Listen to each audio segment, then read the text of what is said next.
ici Dorine, Et Cyril. des investisseurs sereins. Après plusieurs années de travail en tant qu'ingénieur, nous nous sommes lancés en investissement immobilier. Après 5 années d'acquisition, nous étions devenus libres financièrement. Dans ce podcast, nous vous partageons les stratégies et les bonnes pratiques pour développer votre intelligence financière. Dans le but non seulement d'être plus riche sur le papier, mais avant tout pour devenir plus libre et plus heureux. Alors, ouvrez grand vos oreilles et préparez-vous à atteindre vos objectifs. Définir sa feuille de route. Série cahier de vacances, exercice numéro 4. Hello les investisseurs sereins, j'espère que vous allez bien. Ça y est, on est au milieu des 7 exercices, comme on est sur l'exercice numéro 4. Et dans cet exercice, on va commencer à rentrer dans du concret. J'espère que vous avez bien écouté les 3 premiers exercices et que vous les avez bien faits, et notamment par écrit. Si ce n'est pas encore le cas, faites une petite pause sur celui-là, retournez-y, faites vos exercices par écrit, par rapport notamment à votre vision, à vos motivations profondes, ça c'est ce qu'on a vu dans l'exercice 3, et comme ça vous allez être fin prêt pour attaquer maintenant le concret. Parce que maintenant qu'on a notre vision au clair, ok, vous savez dans 10 ans qu'est-ce que vous voulez faire de votre vie, où vous en serez. Vous savez peut-être que vous vouliez juste lever le pied, peut-être que vous voulez complètement arrêter de travailler grâce à l'immobilier, peut-être que vous voulez juste être serein et avoir l'option de pouvoir lever le pied, même si pour l'instant, vous dites juste préparer ma retraite, j'en serais déjà ravie parce que j'adore mon travail. Peu importe en fait votre objectif, mais vous l'avez défini. Et maintenant, aujourd'hui, dans cet exercice numéro 4, on va commencer à descendre tout doucement les pieds sur terre. Ça c'est ma méthode, j'aime toujours rêver grand, ok, on rêve grand et après on redescend sur terre et on va commencer petit. C'est ça la méthode. D'ailleurs, c'est une méthode, je pense, qui est assez répandue dans les coachs en vie en général. C'est bien d'avoir une vision, mais les grandes visions, souvent, ça fait peur. Donc, il faut redescendre après, dans un second temps, pas avant, parce que sinon, si vous n'avez pas fait ce travail de vision avant, vous ne savez même pas vraiment où vous voulez aller. Donc, pour pouvoir définir sa feuille de route, on sait c'est quoi le grand cap à 10 ans. Et maintenant, on va essayer de dessiner les étapes intermédiaires qui soient le plus réalistes possible.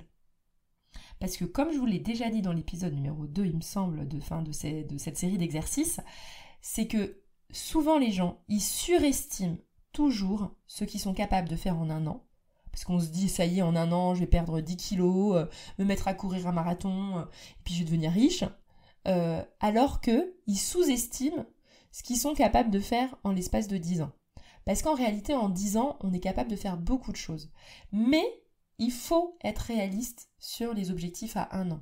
Et non, vous n'allez pas devenir libre financièrement à la fin de l'année. Sauf si vraiment vous avez une situation exceptionnelle au départ et que vous avez peut-être des exigences de cash flow pas très élevées. Mais ça dépend de votre cas. Mais concrètement, dans la majorité des cas, ça prend quand même au moins 5 ans. Un projet de création de liberté financière, ça se travaille pendant 5 ans, c'est pas du jour au lendemain. Nous, on a pris 5 ans et encore, je nous ai trouvé assez rapide et efficace. Donc, ça peut très bien être sur 10 ans. Donc, je ne sais pas c'est quoi votre projet, mais là, vous l'avez en tête normalement.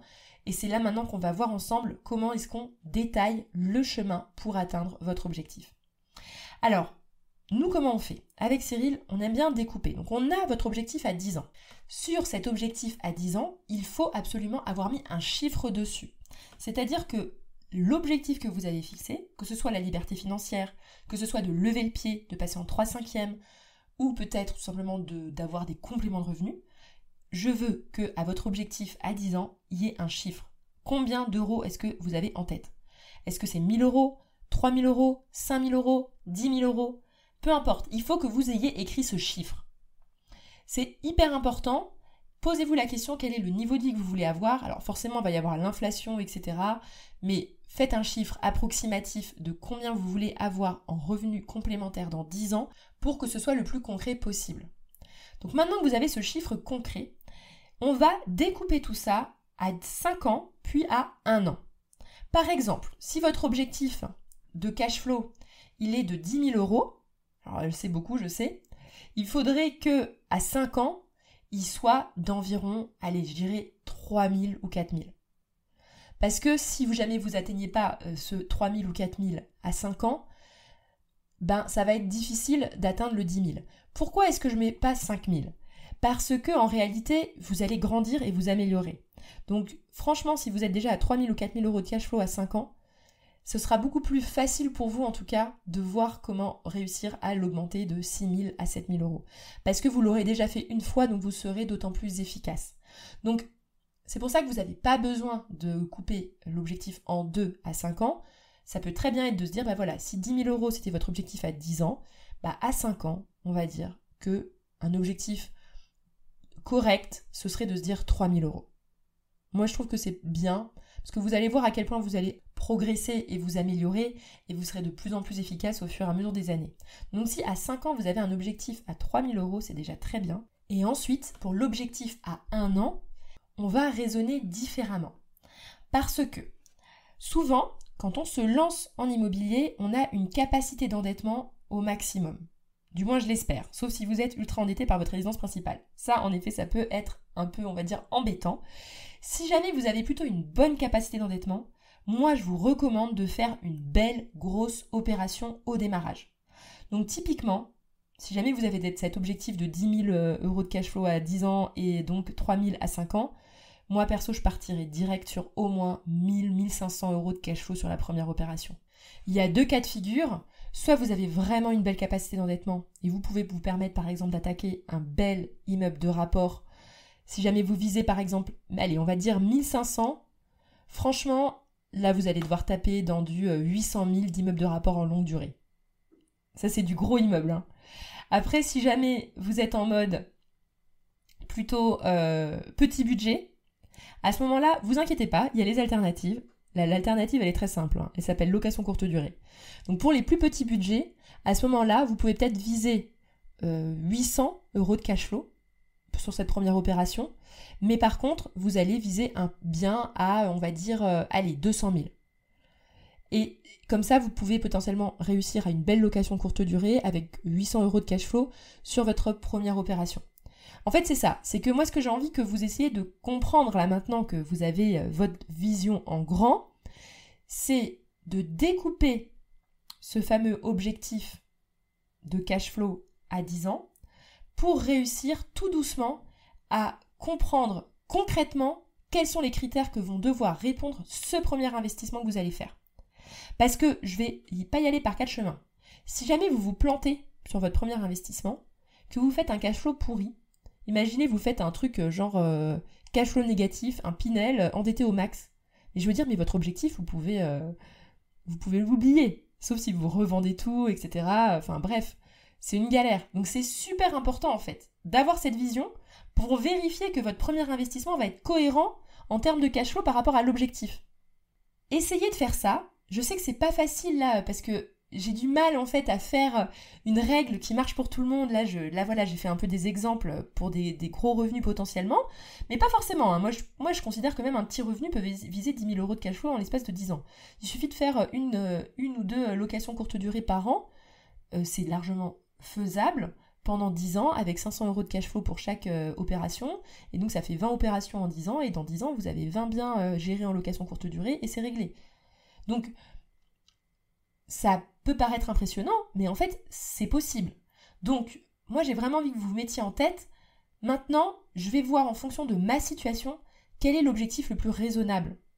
J'ai vraiment du mal à vous donner une règle ultime pour fixer ça. Sachez juste que vous avez votre objectif sur 10 ans, qu'il n'y a pas besoin d'être à la moitié à 5 ans, vous pouvez être un peu en dessous. Et ensuite, l'objectif à 1 an, ça va dépendre du nombre d'opérations que vous allez faire sur les 5 années à venir. Si vous visez 2 opérations, c'est-à-dire 2 gros immeubles ou 3 gros immeubles, bah du coup, il va falloir taper fort directement déjà sur le premier investissement pour pas être bloqué. Alors que si jamais vous visez plusieurs petites opérations parce que vous avez un plus petit budget et que vous devez générer du cash flow supplémentaire, etc., peut-être en faisant la location courte durée sur des petits budgets, bah à ce moment-là, vous allez peut-être viser de faire 5 opérations, même 7 opérations en 5 ans, sur des petits apparts que vous allez mettre en location courte durée. Donc, c'est à vous de voir, mais il faut que ce soit cohérent. cohérent à la fois dans la durée, c'est-à-dire que si vous tracez, entre guillemets, la ligne vers votre objectif à 10 ans, que ça vous paraisse, entre guillemets, dans les clous. Et en même temps, il faut aussi que ce soit cohérent par rapport à votre capacité d'endettement actuelle, votre niveau d'implication que vous êtes prêt à mettre par rapport notamment à votre motivation profonde qu'on a vu dans l'exercice 3. Est-ce que vous êtes prêt ou pas à déplacer des montagnes, ou est-ce que vous êtes juste en mode c'est pour la retraite tranquille dans 20 ans, et du coup, voilà, faut être cohérent en fait dans son ensemble. Donc ça, c'est vraiment l'exercice que je vous encourage de faire. Écrivez bien votre objectif à 10 ans, le cash flow attendu. Ensuite, découpez, dites-vous, ok, dans 5 ans, ça veut dire que je veux atteindre tel cash flow. Et pour finir, dans 1 an, mon prochain investissement, l'investissement là, le prochain que je vais faire ou que je vais démarrer en septembre, quel est le cash flow que j'ai envie de viser pour cet investissement ? Évidemment, vous le savez, je vais vous demander de mettre tout ça par écrit, parce que c'est prouvé scientifiquement que quand on écrit les choses, on a beaucoup plus de chances d'y parvenir. Donc je vous encourage vivement, prenez votre bloc-notes, un papier, un crayon, prenez votre téléphone, peu importe, mais notez. Mon objectif à 10 ans, c'est que je veux atteindre tant de cash flow. Je veux avoir tant de compléments de revenus. Mon objectif à 5 ans, c'est que je veux avoir tant de compléments de revenus. Ok ? Évidemment, comme on avait dit, vous pouvez faire un petit peu moins que la moitié parce que vous allez devenir de meilleur en meilleur et dans 5 ans, vous allez pouvoir encore aller plus haut. Et enfin, mon objectif à 1 an. Et essayez de réfléchir à une forme de cohérence. Ok ? Il faut que votre feuille de route soit cohérente. Parce que peut-être que vous avez déjà envie de lever le pied dans 3 ans, dès que vous avez atteint un petit peu de cash flow supplémentaire. Mais vous savez que le fait de lever le pied et d'être passé en 4/5e, ça va aussi vous pénaliser sur votre capacité à faire des économies et votre capacité à vous endetter par la suite. Donc en fait, si jamais vous avez envie de lever le pied avant les 10 ans, il faut aussi que vous mettiez le paquet au démarrage avant de commencer à lever le pied. Et l'autre question aussi que vous avez envie de vous poser, moi je sais que je m'en étais pas rendu compte avant. Nous au départ, quand on voulait devenir libre financièrement, on n'avait pas pensé à l'entrepreneuriat derrière. Mais peut-être que vous avez au fond de vous un projet d'entrepreneuriat. Donc ça peut très bien être de se dire, on n'a peut-être pas forcément besoin d'avoir les 10 000 € par mois de cash flow uniquement par l'immobilier. Peut-être que si vous avez 3 000 € par mois grâce à l'immobilier en 10 ans ou 4 000 € par mois d'ici 10 ans, peut-être que c'est déjà largement suffisant pour pouvoir après lancer votre activité, peut-être dans 5 ans, une activité entrepreneuriale, et générer des compléments de revenus autrement. Parce que vous aurez le temps et vous aurez une forme de sécurité. Donc essayez d'avoir cette feuille de route un petit peu en mode, ok, je fais un investissement dans 1 an, j'en refais un deuxième dans 2 ans, peut-être un autre dans 3 ans ou 4 ans. Après, je passe en 4/5e parce que j'ai vraiment cette envie de passer en 4/5e, mais je continue à mettre de l'argent de côté et j'enchaîne encore des investissements et où je me lance en entrepreneuriat. Et en fait, vous faites vraiment une petite feuille de route, un petit plan. Vous faites à peu près une ligne par an, quoi, pour se rendre compte. Ça ferait un petit truc, un petit paragraphe de 10 lignes pour voir un peu les étapes que vous devez franchir. Et évidemment, essayez de vérifier toute cette cohérence.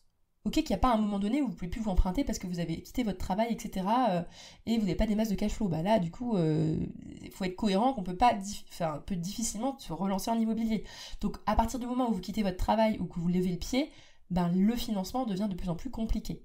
Donc, voilà, essayez de penser à tout ça, décrivez un petit peu votre plan d'action, votre feuille de route, et je vous donne rendez-vous la semaine prochaine pour l'exercice numéro 5, où on va vraiment se concentrer sur cet objectif à 1 an.